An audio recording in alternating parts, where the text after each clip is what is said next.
From wherever you're watching, welcome to another video of University Magazine.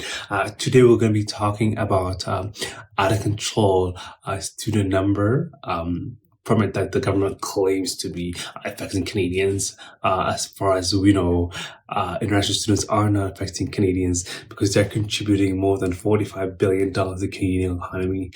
Cutting the number down from 1 million to 350,000 will actually hurt university institution and force universities and colleges to raise tuition, because a lot of universities in colleges rely on those international student revenue to bring tuition down and spend more in research. But last year, more than 1 million permits were issued across Canada. 450,000 permits were issued for institutions that are based in Ontario. That means is 650 went to other Canadian universities in Canada. So the number was the government says they're going to reduce the number of permits that's issued in 2024 to around 350 or 360,000. So we'll put the number here under after our video is edited, but it is quite worrying. Here's a reporting from CBC News that talks about the number we just mentioned. Let's watch together and kind of react to the whole video. CBC News has obtained documents that show public colleges and universities, not private ones, are driving the rapid increase in international students across the country.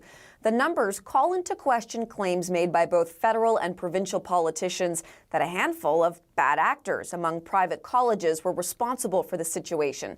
CBC's Valérie Ouellette has been crunching the numbers. We obtained documents that were compiled directly by Immigration, Refugees and Citizenship Canada. So these are the government's own numbers. And what they show is how more than 1.5 million new study permits were distributed between 2018 and 2023 to 1,300 colleges and universities across the country.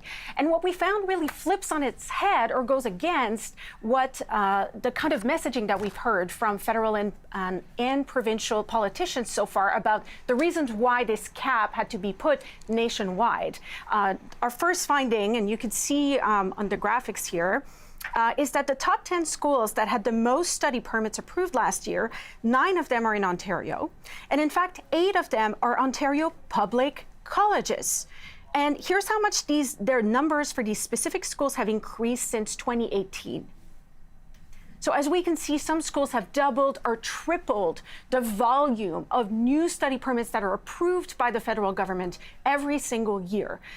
So we're seeing these big volumes for a number of specific schools. But I want to be clear here, these aren't just a number of schools that we've cherry-picked for an effect. These aren't outliers. This is a systemic problem that is driven by Ontario public colleges.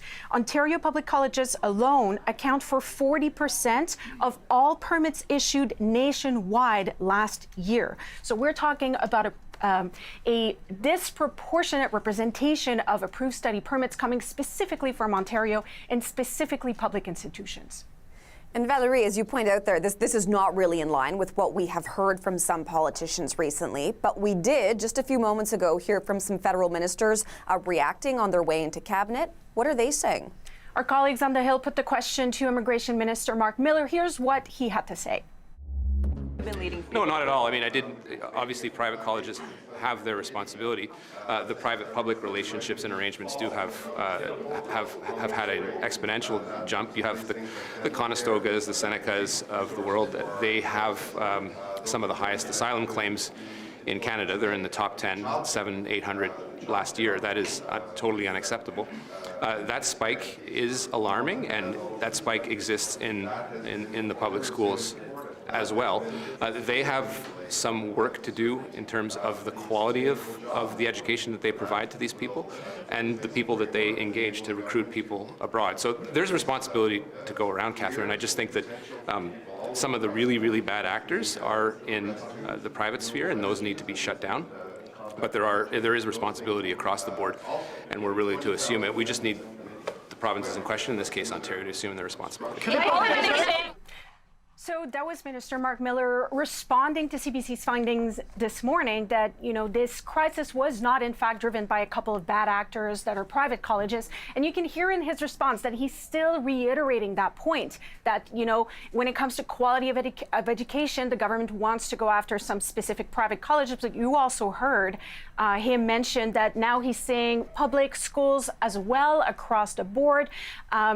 So I want to talk a little bit about these top 10 schools that you saw earlier that I talked about, including Conestoga, some names that were also dropped by Minister Miller. We reached out to these top 10 schools that have increased their numbers the most in the past 6 years. And the majority of them told us mostly the same things, which is that they were trying to align with federal and provincial immigration policies, which urged them to seek more skilled workers, train more skilled workers as well. And a number of them also admitted that, international students do bring in a lot of money and that they have had to compensate somehow for the lack of public funding that has decreased significantly over the same period, these 6 years.